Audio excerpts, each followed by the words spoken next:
Bonjour, chers amis de la paroisse ou connectés divers. Voilà, je voudrais demander, avant de vous adresser la parole, peut-être carrément l'assistance de Dieu et puis votre bienveillance à vous. Donc en ce dimanche 33e, il y a deux choses peut-être pour une prédication, cet évangile avec sa force, faire fructifier les talents. Et d'autre part, il y a ce contexte de l'Eucharistie qui, avec les différentes règles de confinement, pourrait apparaître comme un talent stérile. Voilà. Alors tout récemment, un cousin qui a été dans de grandes entreprises m'a offert ce livre d'un géographe, Jean-Robert Pitt, ça a 2 mois, c'est chez Talandier, et il essaye de détailler tout ce qui existe du catholicisme dans notre société, même si nous y sommes en décrue prononcée dans tous les domaines. Voilà, nous marquons encore comme un territoire culturel. Et donc, il évoque cette parabole des talents, page 260, dans le cadre d'une brève histoire de l'argent, la manière dont elle a été utilisée et valorisée au niveau des valeurs de la théologie. Et cette parabole a exercé une très grande influence. Presque on ne pourrait pas séparer le capitalisme, le libéralisme dans nos régions du catholicisme. Alors je sais que moi personnellement, faire fructifier les talents, ça m'a beaucoup inspiré, je pense, apporté par le scoutisme, développer son corps, ses capacités, etc. Et puis divers ennuis de santé m'avaient amené à réaliser à quel point voilà, préserver ce capital, l'entretenir, ce pouvait être un devoir. Et donc ça pose le problème, deuxième partie, par rapport à l'Eucharistie. Est-ce que nous ne sommes pas en train de gâcher là aussi? Alors c'est comme ça que je me suis mis à regarder au bout d'un moment très différemment tout ce foisonnement d'initiatives par rapport à la messe difficile et l'Eucharistie problématique, tout ce foisonnement que je trouvais trop anarchique. Moi j'appelais ça le caprice eucharistique, l'anarchie eucharistique. Alors c'était ce prêtre, ce curé voisin là, de notre quartier, qui célébrait exprès avec les portes ouvertes la messe dans son église. Alors dénonciation à la police, alors comme une sorte de publicité, moi que je trouvais très malvenue.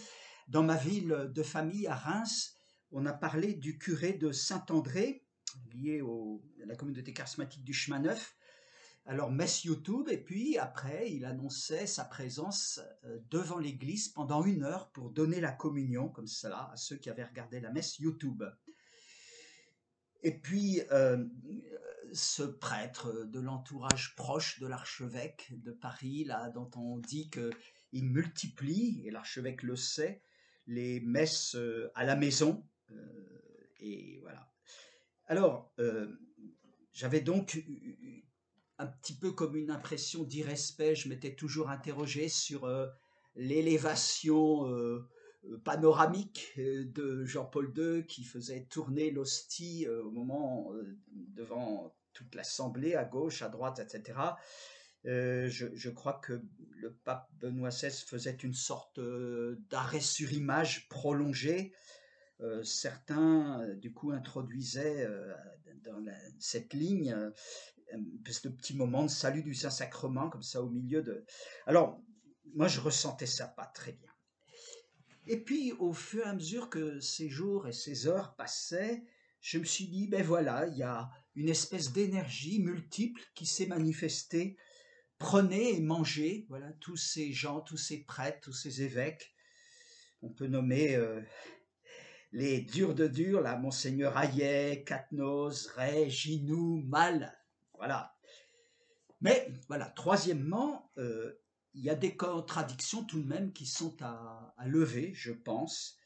J'ai été très heureux que notre vicaire général, évêque auxiliaire de Paris, pour notre secteur de Paris, évoque avec finesse que l'adoration du Saint-Sacrement devant le tabernacle ou devant l'ostensoir, ça revient au même, hein, c'est une question de sentiment personnel, individuel, c'est pas pareil que la communion sans la messe.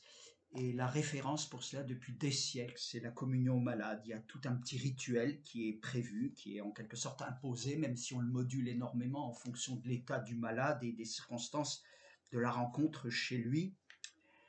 Alors, une paroisse dans le 15e, et nous sommes inspirés ici à Saint-Michel étroitement de ce qu'ils ont fait, avec la bénédiction de ce vicaire général que j'évoquais, y a ajouté le gloire à Dieu, le je crois en Dieu, et il y a tout un petit rituel et une feuille est donc à disposition. Et ensuite, à l'église, demain, nous donnerons la communion. Ce sera pendant de larges heures de ce dimanche.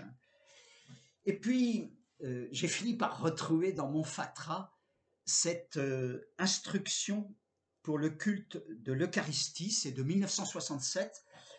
Et grâce à des confrères à l'époque extrêmement bons lecteurs et théologiens de la liturgie, de l'Eucharistie, etc., je me suis personnellement toujours inspiré de ces recommandations romaines. À la suite du concile et des textes sur la liturgie, la demande que l'on catéchise et que l'on prêche la présence eucharistique, toujours en rapport avec les autres modes de présence.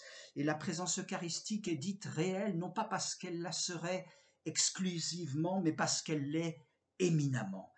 Alors voilà, gardons-nous d'avoir ces sentiments négatifs que moi-même j'ai pu éprouver à un moment. Dans l'évangile de ce dimanche, c'est comme celui-là qui se panique et qui se met à prêter à Dieu de drôles d'idées et qui s'y enferme. Et le texte met sévèrement en garde. Voilà, nous sommes l'Eucharistie, l'Église qui reçoit l'Eucharistie à 5 talents, à 2 talents ou à un seul talent. Et tout cela fait Église, nous serons heureux d'y participer demain dimanche. Au revoir, merci de m'avoir supporté et écouté.